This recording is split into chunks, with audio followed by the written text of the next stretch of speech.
dari awal sekedar hobi, Ya. kemudian dari hobi itu dia berkembang menjadi rasa ingin tahu yang besar tentang sejarah Perang Dunia Kedua, khususnya di Sulawesi Selatan. Dari itu saya sangat tertarik, kemudian saya mencoba melakukan riset mandiri terkait eksistensi Jepang di wilayah Sulawesi Selatan pada waktu itu, dan jejak-jejak yang mereka tinggalkan. Tidak dari segi finansial. Saya tidak terlalu memikirkan dari segi finansial. Saya hanya menyalurkan hobi, sekaligus hati saya tergerak memang untuk melestarikan barang-barang ini. Karena kalau kita tidak bertindak, maka barang-barang ini akan hilang percuma, dan sejarah yang sangat penting ini akan terlupakan begitu saja oleh generasi muda kita. Kemudian kita tidak bisa lagi mengetahui track recordnya bahwa di masa lalu pernah loh terjadi seperti ini di wilayah Sulawesi Selatan. Dari hal semacam itu kemudian saya merintis semacam museum mini swadaya. Jadi ini masih sudah ada museumnya. Museum mini swadaya, masih dalam tahap perintisan. Yang paling menantang ini selama pencarian? Mungkin kalau ketemu binatang buas ya, kayak semacam ular atau apa, kan itu hal-hal yang tidak bisa kami duga ya.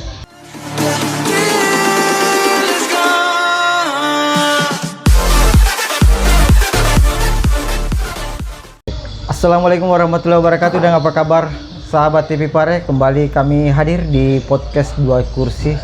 Kali ini di season podcast 2 kursi kami menghadirkan narasumber di kota Parepare. Mungkin ini sangat langka menurut kami bisa sampaikan. Kenapa? Karena di salah satu kota Parepare ini terdapat kolektor. Jadi kolektornya ini sangat menarik dan unik. Dia adalah seorang kolektor suka mengumpulkan barang-barang bekas, barang-barang peninggalan sejarah, khususnya di peninggalan Perang Dunia Kedua. Jadi sudah jutaan atau maksud kami sudah ribuan ya, koleksi yang disimpan oleh narasumber kita ini. Nah, kebetulan dia sudah bersama dengan kami saat ini. Dia adalah Pak Joko. Jadi dia Pak Joko, akrab dengan Pak Joko di kota Parepare. Ya. Apa kabar Pak Joko, Mas? Alhamdulillah, kabar baik. Ternyata kita kembali di replay lagi nih setelah kesalahan teknis kemarin. Siap. Biasa terjadi. Ya, Pak Joko, kita langsung saja nih, Pas. Ya. Ini kan saya dapat informasi dari beberapa literasi, juga beberapa informasi dari media. Katanya Pak Joko ini suka koleksi barang-barang bersejarah, khususnya peninggalan Perang Dunia Kedua ya. Ya. Bisa diceritakan itu, Mas, awalnya kenapa bisa hobi untuk mengumpulkan barang-barang bekas itu?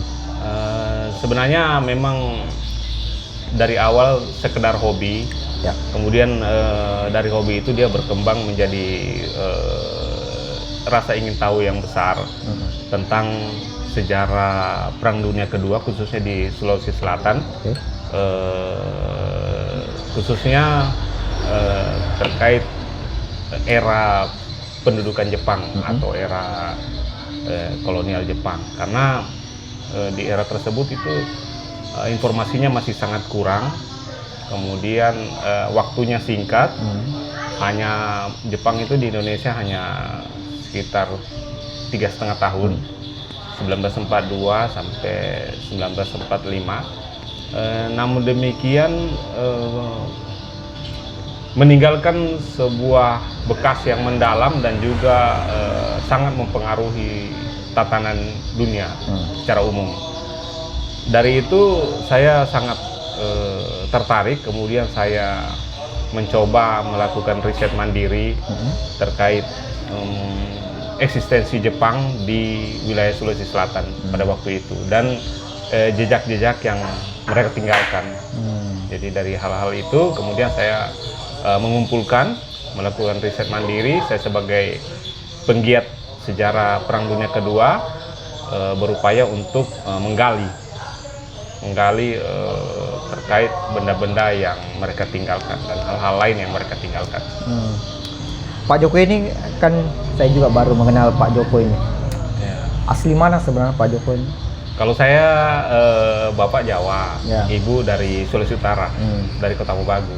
Cuma memang namanya bukan nama Sulawesi Utara, tapi melekat ke nama Jawa. Makanya saya juga heran. Joko ini kan. Tapi saya kurang begitu menguasai bahasa Jawa. Iya. Pak Joko, jadi tadi sebenarnya dari sejarah tadi itu sudah disebutkan Pak Joko. Nah kemudian yang menjanjikan untuk mengumpulkan barang-barang apa yang menjanjikan? Menjanjikan Sebenarnya tidak dari segi finansial? Saya tidak terlalu memikirkan dari segi finansial. Saya hanya menyalurkan hobi sekaligus hati saya tergerak memang untuk melestarikan barang-barang ini. Karena kalau kita tidak bertindak maka barang-barang ini akan hilang percuma dan sejarah yang sangat penting ini akan terlupakan begitu saja oleh generasi muda kita. Kemudian kita tidak bisa lagi mengetahui track recordnya bahwa di masa lalu pernah loh terjadi seperti ini di wilayah Sulawesi Selatan. Dari hal-hal semacam itu kemudian saya merintis semacam museum mini swadaya. Jadi ini masih jadi dalam sudah ada museumnya? Museum mini swadaya, masih dalam tahap perintisan. Jadi saya berupaya untuk membangun secara bertahap, kemudian saya berkoordinasi dengan Dinas Pendidikan, dengan Balai Cagar Budaya untuk menyampaikan kepada mereka tentang kegiatan yang sudah saya lakukan. Oh sudah ada museum mini ya Mas ya? Museum mini dalam tahap perintisan. Dan untuk di museum ini itu memang spesifik lebih cenderung ke barang-barang atau benda-benda peninggalan tentara Jepang. Yang terbanyak itu memang benda-benda peninggalan tentara Jepang pada saat mereka menduduki Sulawesi Selatan. Jadi itu saya mengumpulkan data, kemudian saya juga mencari informasi dari website Belanda. Kemudian saya juga mencari-cari informasi dari Australia, dari website Australia yang notabene mereka juga pernah dulu datang ke sini pada saat penyerahan Jepang. Kemudian saya juga banyak berkomunikasi dengan teman-teman pegiat sejarah dari dalam dan luar negeri. Terus kalau mau mencari benda-benda itu bagaimana caranya? Sendiri dilakukan atau bersama dengan? Saya punya tim kecil di sini. Saya punya tim kecil, cuman memang kami melakukan riset terlebih dahulu, mencoba menjejak di mana saja area-area yang memang pernah menjadi basis pertahanan pangkalan maupun lokasi camp tentara Jepang. Dari situ kami melakukan survei, kemudian mencoba menelusuri sambil mencari atau mengumpulkan sisa-sisa relik yang memang mereka tinggalkan yang memang nyaris terlupakan orang. Jadi saya berpikir bahwa dengan mengumpulkan benda-benda itu kita bisa, misalnya kalau ada kunjungan orang-orang ke galeri museum, kami bisa setidaknya memberikan gambaran bahwa oh yang seperti ini yang pernah terjadi di sini, bahwa era Perang Dunia Kedua di masa pendudukan Jepang di Sulawesi Selatan gambarannya seperti ini, begitulah gambarannya seperti ini. Makanya saya menjadi bersemangat di situ karena ini hal yang saya pikir sangat sedikit yang mau peduli dan saya sedikit juga yang mau melakukan ini. Dan memang saya tidak berpikir untuk mencari keuntungan dari sini, hanya sekedar menyalurkan hobi. Dan ada rasa kepuasan tersendiri apabila kita memang mampu dan dapat menggali sejarah yang nyaris hilang dari bumi Sulawesi Selatan. Kalau Pak Joko ini kasarnya apa Mas? Bisa mengumpulkan barang-barang benda seperti itu Mas? Saya bukan aktivitas utama, saya aktivitas utama ya ASN, cuman memang kegiatan saya kegiatan akhir pekan, libur, waktu libur, kemudian kegiatan-kegiatan pengisi waktu luang. Oh, hanya mengisi waktu luang? Benar. Untuk cari barang-barang itu? Untuk melakukan riset mandiri, berkolaborasi dengan teman-teman. Kadang juga saya mendapat respon yang sangat baik dari teman-teman dari Eropa, dari Australia, bahkan mereka mengirimkan saya barang-barang untuk melengkapi koleksi museum ini swadaya yang di rumah. Tapi memang sudah ada random atau jadwal untuk melakukan pencarian. Kalau jadwal sih tidak tentu ya, tergantung waktu luang. Biasanya saya hari Sabtu Ya. atau hari Minggu. Kemudian kalau cuaca baik, ya cuaca bagus, baru saya melakukan upaya-upaya itu. Sambil kadang-kadang juga saya mendapat informasi dari teman-teman bahwa di sini ada yang seperti ini, ada peninggalan perang seperti ini. Jadi saya menjadi penasaran, sehingga saya mau coba survei, Ya. melakukan kunjungan ke lokasi-lokasi tersebut. Kalau barang pertama yang Pak Joko temukan apa saat mengawali hobinya? Biasanya sih barang pertama itu saya temukan di lokasi bekas camp Jepang. Itu biasanya alat-alat utilitas. Alat utilitas itu ya alat makan minum mereka, tentara-tentara Jepang itu, kemudian benda-benda pribadi, doktek tentara Jepang, kalung identitasnya kan, kemudian ada juga helm tempur, saya pernah dapat, kemudian sisa-sisa amunisi yang sudah tidak aktif sih, yang sudah rusak, yang membuktikan bahwa mereka pernah ada di situ pada waktu itu, di lokasi itu. Jadi sasarannya hanya tujuan untuk edukasi saja. Edukasi sejarah, kemudian pelestarian. Karena saya berpikir benda-benda ini kalau kita tidak rawat, kita tidak berusaha untuk melakukan riset dan berupaya untuk mengumpulkan barang-barang ini, seiring waktu dia akan lenyap, akan tergilas oleh pembangunan yang semakin tidak bisa kita cegah. Jadi kemudian semakin berkembang, jadi akan lenyap dari sejarah, akan lenyap kalau kita tidak berupaya untuk menggali, melestarikan barang-barang seperti ini. Oke, Mas, di tengah kesibukan Pak Jokowi sebagai ASN, nah kira-kira mengganggu tidak dengan aktivitas Bapak sebagai ASN, kemudian jadi kolektor peninggalan barang-barang bekas seperti ini, bagaimana? Iya, kalau yang penting kita bisa membagi waktu, membagi waktu yang baik tentunya, dan kita bisa memilah ya pada saat ada tanggung jawab dan kewajiban kita untuk bekerja sebagai pekerjaan utama kita, dan ada saat-saat tertentu yang kita gunakan untuk menyalurkan hobi, hobi-hobi yang terkait sejarah. Seperti itu. Oke, nah misalnya Mas, kalau kita mau merencanakan sebuah pencarian, adakah kira-kira metode pencarian yang Mas gunakan? Apakah memang sudah ketahui bahwa di lokasi itu ada titik-titik camp-camp atau yang barang yang ada di situ? Nah, bagaimana cara mengetahuinya? Ini memang tidak mudah, jadi kita harus banyak mengumpulkan data.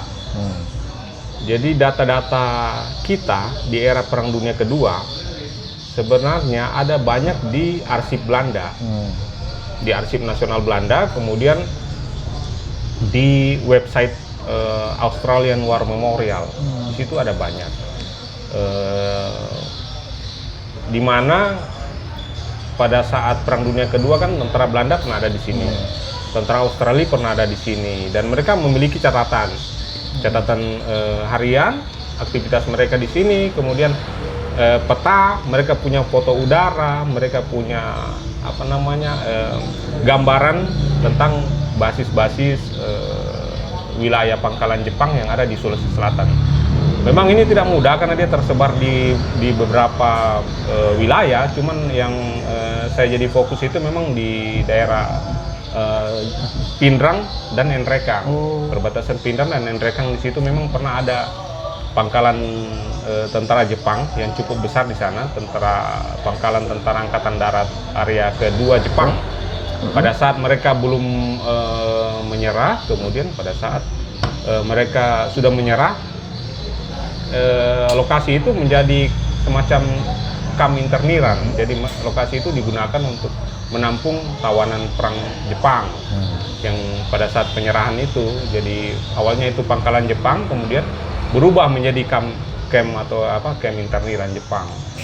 Seperti itu. Itu sampai tahun 1946. Jepang datang ke sini 1942.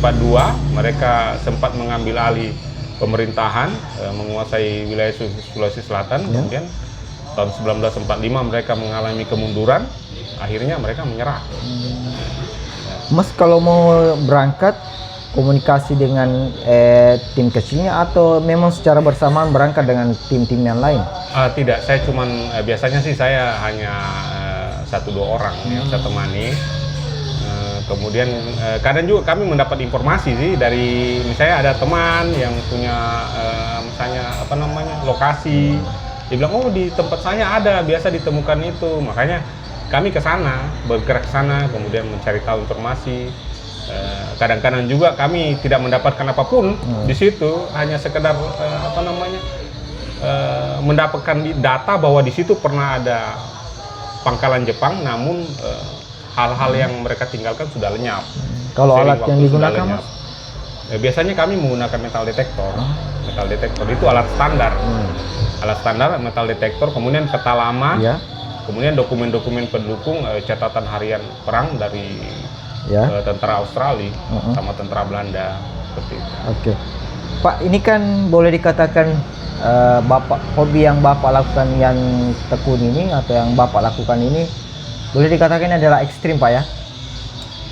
Iya. Kadang-kadang menjadi ekstrim. Iya, karena tidak semua orang yang menginginkan hobi ini untuk dia gemari. Karena butuh fisik, insting yang kuat, fisik dan kemauan. Karena kita bertemu langsung dengan beberapa mungkin atau warga yang tidak mau mungkin mungkin saja tapi biasa juga ketemu dengan hewan-hewan liar, Mas, begitu. Yang beresiko itu kalau kita menjelajahi wilayah yang tidak kita ketahui, yang tidak kita ketahui tempatnya, signal tidak ada, kemudian dia hutan belantara. Karena kenapa Jepang itu berada jauh terpencil ya di hutan? Awalnya kan mereka datang itu, mereka sebagai pemenang ya. Tahun 42 itu mereka sebagai pemenang. Nah, seiring waktu mereka terdesak oleh tentara sekutu. Jadi keadaan berbalik. Mereka tidak tinggal di kota. Pasukan Jepang itu tidak tinggal di kota, mereka mundur ke jauh ke pedalaman. Ceritanya begitu ya. Itu yang sangat menyulitkan. Jadi mereka mundur jauh ke pedalaman. Jejak-jejak mereka itu yang kami ikuti itu yang sulit itu. Kadang kami sampai pada tahapan masuk ke daerah yang tidak kami ketahui. Dalam hutan belantara. Ada juga yang kalau kayak di Parepare sih sepertinya memang sudah agak sulit ya. Untuk kota Parepare itu karena misalnya yang kemarin itu kami menemukan bunker itu sudah tersentuh pembangunan. Jadi areanya sudah tidak steril. Jadi terpaksa kami hanya sampai di situ saja. Kami tidak melakukan lagi riset lanjutan karena kami sudah cukup mendapat informasi bahwa di situ memang pernah ada basis pertahanan Jepang, tapi seiring waktu sudah tersentuh banyak pembangunan. Ada yang bahkan sudah jadi jalanan misalnya daerah itu. Tapi ada juga yang memang masih belum banyak berubah. Misalnya yang di daerah Malimpung itu, daerah Pintang, ada sebuah pangkalan bekas bandara atau airfield tentara Jepang yang sampai sekarang alhamdulillah masih lestari. Daerah itu masih lestari. Belum tersentuh pembangunan apapun. Jadi masih bisa kita mengamati di sana. Mengamati kemudian membandingkan peta ya waktu itu dan kondisi sekarang. Jadi pernah selama penjelajahan ini Mas pernah dapat teguran dari pihak aparat atau siapa? Kalau teguran sih enggak pernah. Alhamdulillah enggak pernah. Bahkan mereka mendukung. Karena apa yang kami gali ini sesuatu yang memang nyaris hilang. Nyaris hilang dan kita mau mencari tahu juga sangat sulit. Ya, kita mau mencari tahu misalnya ini Jepang di sini, buktinya apa? Ya, apa yang mereka tinggalkan? Memang makanya saya menjadi tergerak untuk mencoba menggali lebih dalam. eksistensi Jepang di sini dengan mencari memang jejak-jejak yang mereka tinggalkan. Jejak-jejak bukan hanya sekedar cerita bahwa mereka pernah di sini. Begini kan kadang kalau kita mendengar cerita itu kan bisa berubah. Ya. Misalnya kita dengar cerita-cerita dari orang tua atau dari apa bahwa oh di sini pernah begini. Bisa saja kan cerita seiring waktu, apalagi sudah 80 tahun ya, itu bisa saja dia berubah atau disinformasi di situ. Makanya kami berusaha mencari tahu dengan detail ya bahwa oh di sini pernah ada pangkalan Jepang, walaupun itu hanya sepotong besi sekalipun. Kalau itu memang ditinggalkan atau menjadi jejak peninggalan Jepang misalnya, itu kan adalah hal yang sangat memberi makna walaupun itu hanya sepotong besi ya. Itu sangat memberi makna bagi sejarah, bukti sejarah. Jadi dari temuan-temuan itu pasti bisa mengetahui pergerakan Belanda, Jepang pada saat Jadi itu, kami istilahnya mereka ke sana hutan, ya. Oke, kita ikuti, kita seperti apa mengelus mereka loh, mereka sampai di mana, larinya sejauh mana. Tapi kan semua itu tentu memang butuh sumber daya, ya.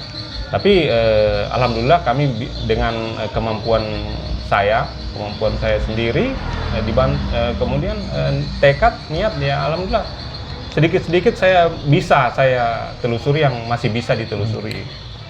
Pak Joko, pernah tidak Mas dari hasil temuan itu mencocokkan insting di beberapa artikel? Sering. Bahwa Jadi, dari temuan ini, oh ternyata dulu tentara Jepang ini seperti Mas Joko tadi ceritakan, mereka lari mundur dari ini kan. Iya. Pernah mencocokkan tidak dengan artikel yang ada? Harus dicocokkan. Pernah mencocokkan? Iya. Harus dicocokkan agar datanya itu berkesesuaian, selaras dengan apa yang ada di dokumen dan fakta di lapangan. Jadi kita juga bisa mengetahui kebiasaan mereka zaman dulu, kemudian budaya yang mereka bawa. Misalnya mereka bawa taruhlah dia bawa mata uangnya, mata uang pengganti misalnya, mereka membawa. Tentara Jepang itu datang ke Indonesia menjajah, mereka banyak hal yang dia bawa masuk, termasuk dia membawa mata uang, mata uang untuk menggantikan mata uang Belanda. Itu juga kami pelajari ya, walaupun banyak yang memang kondisinya sudah rusak, tapi alhamdulillah masih ada beberapa yang kami temukan yang berkesesuaian memang dengan datanya. Jadi semua saya coba rawat dan simpan. Alhamdulillah sudah mendapat perhatian ya dari dalam maupun luar negeri untuk hal itu. Oke. Ya.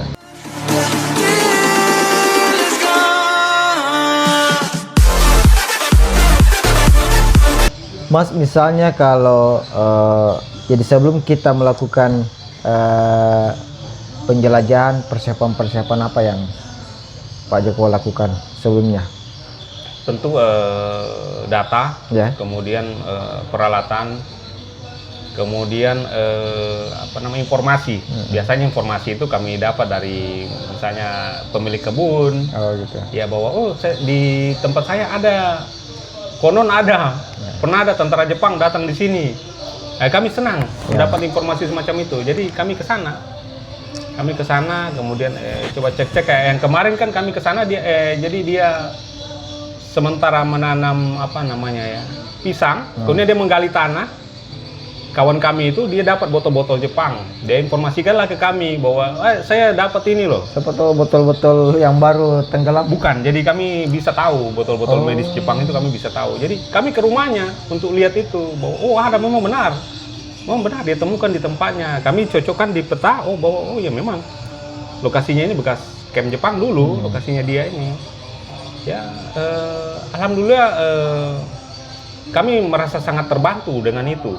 Jadi saya sangat gembira jika ada yang semacam itu karena kami merasa upaya kami ini mendapat support yang bagus, mendapat support yang bagus seperti itu. Jadi kalau misalnya ada temuan begitu satu media, ditelusuri terus di lokasi itu. Iya, di lokasi itu kami telusuri, kemudian kami serahkan saja sama dia, misalnya kan sama yang pemiliknya itu. Kalau misalnya dia mau serahkan ke kami merasa bersyukur. Tapi kalau dia mau simpan ya silakan dia simpan, nggak ada masalah sih. Ya, seperti itu. Gitu ya. Nah, Kami hanya butuh datanya. oh, Iya, kami hanya butuh datanya untuk kami petakan bahwa di sini pernah ada. Seperti itu. kalau daerah yang Pak Joko temukan banyak peninggalan di daerah mana? Kalau untuk saat ini yang terbanyak itu memang daerah perbatasan Pinrang dengan Nrekang. Nrekang. Memang dari data mereka punya pangkalan di sana. Oh, Mereka punya pangkalan di daerah namanya Malimpung. pangkalan darat. Pangkalan istilahnya itu pangkalan apa ya, tentara angkatan darat area kedua. Cuman ada juga unsur-unsur dari angkatan laut Jepang yang ikut di sana. Kalau di Parepare sendiri? Di Parepare ada banyak tempat. Saya lihat dari data itu ada banyak tempat. Cuman kan Parepare itu apa namanya, cenderung dia terpengaruh ya dengan dampak pembangunan. Jadi hal-hal semacam itu ada yang masih bisa kita lihat, ada juga yang memang sudah nyaris hilang. Oke. Nyaris hilang. Yang paling menantang ini Mas, selama pencarian? Mungkin kalau ketemu binatang buas Gitu ya, ya. kayak semacam ular atau apa kan, itu hal-hal yang tidak bisa kami duga ya. Saya pernah lihat videonya itu, wah sampai ke dalam-dalam. Kadang Gua juga ya Pernah saya lihat di gua itu. iya, hal-hal Di mana semacam itu. Jadi gua itu ada di sini di Parepare yang kemarin ditelusuri sama tim juga. Kemudian ada juga di dekat pangkalan Jepang di Pinrang. Pinrang. Iya, cuman kami bisa mengukur batasan yang mana yang kami bisa lakukan, mana yang tidak. Kalau kami sudah menganggap itu membahayakan kami, kemudian kami juga lihat strukturnya sudah goyah, nggak mungkin kami juga mau berani menelusuri itu tempat-tempat semacam itu. Jadi koleksi yang ada di rumah sekarang di museum Ya Ada sudah, berapa? alhamdulillah sudah lumayan banyak. berapa jenis? Sebenarnya kalau jenisnya itu saya sementara dalam tahap pendataan register sekarang barang-barang itu semua, bekerja sama dengan Balai Cagar Budaya dan Dinas Pendidikan. Kemudian saya juga banyak mendapat bantuan dari luar negeri ya, dari teman-teman penggiat sejarah di luar. Misalnya mereka mengirimi saya barang-barang yang tidak ada di sini. Misalnya relik tentara Jerman ya, yang di Eropa, di front Eropa kan ada tentara Nazi Jerman di sana. Mereka kirimin saya barang-barangnya untuk melengkapi saya punya koleksi museum. Ya. Kemudian upaya kolaborasi juga saya lakukan dengan penggiat sejarah dari Eropa, yaitu melakukan riset bersama. Kemudian ada juga upaya nanti mereka mungkin akan datang ke Sulawesi Selatan untuk membuat semacam dokumenter sejarah, semacam film dokumenter tentang sejarah Perang Pasifik. Kebetulan di sini ada pangkalannya. Saya bilang kebetulan sekali kalau memang ada keinginan untuk membuat dokumentasi semacam itu, saya sangat gembira. Artinya perhatian orang luar itu luar biasa. Ya karena saya tahu ini Bapak hanya di Sulawesi Selatan di Parepare Pak ya? Iya, memang saya khusus meneliti di Parepare, Sulawesi tidak Selatan. di daerah lain di Sulawesi Selatan. Belum sampai Belum di situ. ada ya? Langkah saya belum sampai di situ. Cuman saya sudah mendapat informasi sih, misalnya dari Bone. Saya ada kawan di sana yang mengatakan bahwa di sini juga ada sih seperti itu. Cuman saya belum sampai ke sana, belum sempat sampai karena sumber daya terbatas kan. Kalau museum yang Bapak miliki hanya pertama di Sulsel. Iya, jadi sebenarnya museum semacam ini museum mini swadaya semacam ini, dia kan dikelola pribadi. Di Indonesia itu yang menonjol itu ada 3. Jadi di Pulau Biak 1 di Goa Binsari, itu museum Goa Binsari. Kemudian di Pulau Morotai, museum swadaya peninggalan Perang Dunia Kedua di Pulau Morotai, itu dikelola oleh teman saya yang namanya Pak Muhli Seso. Ya. Kemudian di Sulawesi Selatan di rumah saya, di rumah saya ya. Jadi ada 3 museum swadaya peninggalan Perang Dunia Kedua semacam ini. Begitu ya? Semoga nanti ke depan bisa berkembang menjadi lebih banyak lagi. Amin. Iya, semoga ya. Terus respon daripada pemerintah sendiri Mas, baik pemerintah daerah maupun provinsi, ini kan hanya di Parepare yang punya menekuni hobi ini ya. Iya. Di Sulsel. Jadi bagaimana respon daripada pemerintah daerah? Alhamdulillah saya mendapat respon yang sangat baik dari pemerintah daerah, dari dinas terkait, yaitu dinas pendidikan. Mereka sangat mendukung upaya apa yang saya lakukan, membagi informasi. Kemudian dari Balai Cagar Budaya Provinsi, mereka juga sangat mendukung upaya yang saya lakukan dan mereka sangat gembira, bahkan sudah melakukan kunjungan juga ke rumah. Intinya pemerintah daerah dan pemerintah provinsi sangat mendukung upaya yang saya lakukan. Dan yang paling penting itu kegiatan saya ini saya telah informasikan juga ke pihak pemerintah Jepang. Jadi saya sudah berkomunikasi dengan staf konsulat Jepang yang di Makassar dan menyampaikan bahwa ada seperti ini loh di Parepare. Sudah Ada seperti ini. Ada banyak hal tentang sejarah Jepang era Perang Dunia Kedua yang ada di rumah saya. Jadi saya sudah informasikan ke pemerintah Jepang pihak konsulatnya. Oke.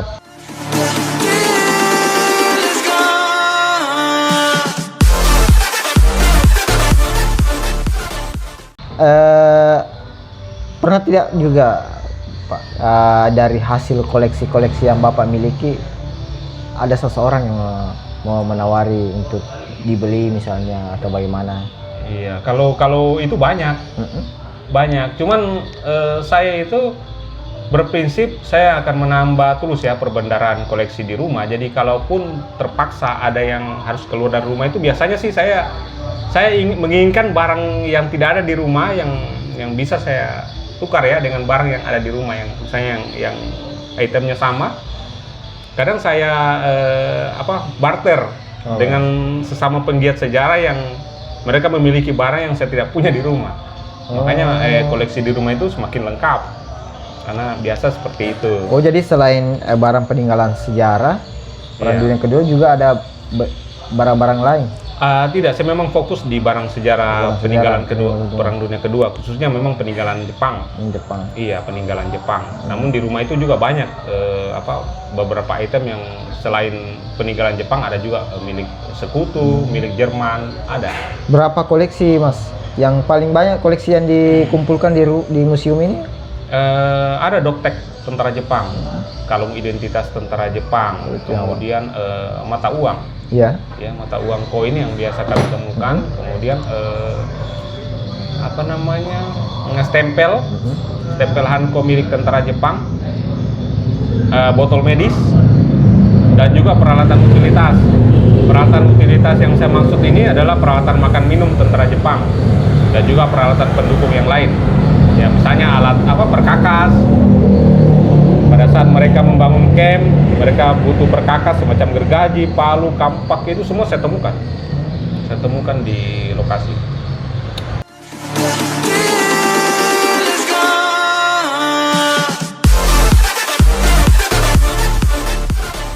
Oke, jadi beberapa informasi yang diberikan Pak Joko ini sangat memberikan edukasi dan informasi untuk kita semua bahwa sejarah itu bukan hanya bisa kita temukan di beberapa literasi maupun digital. Jadi sejarah itu bisa juga kita temukan di tempat kita sendiri. Misalnya seperti yang dilakoni oleh Pak Joko, dia hobi mengumpulkan benda-benda peninggalan sejarah.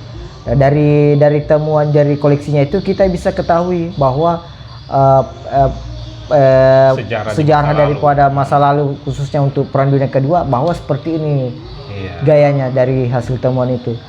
Nah, teman-teman yang ingin mendapatkan informasi mengenai seperti apa sejarah Perang Dunia Kedua, bisa teman-teman datang berkunjung ke museum mini daripada milik Mas Joko.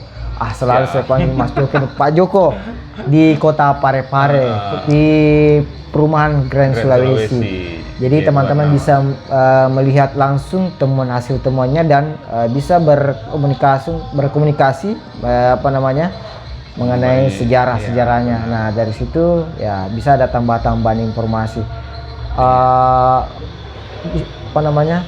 Diskusi kita kali ini sangat menarik dan tentu sangat memberikan edukasi. Mudah-mudahan teman-teman mengetahui hal ini. Kita bertemu kembali di perbincangan dua kursi tetap di TV Pare dan dengan narasumber yang lebih kreatif dan inovatif. Assalamualaikum warahmatullahi wabarakatuh. Waalaikumsalam warahmatullahi wabarakatuh. Mantap. Ya. Wah.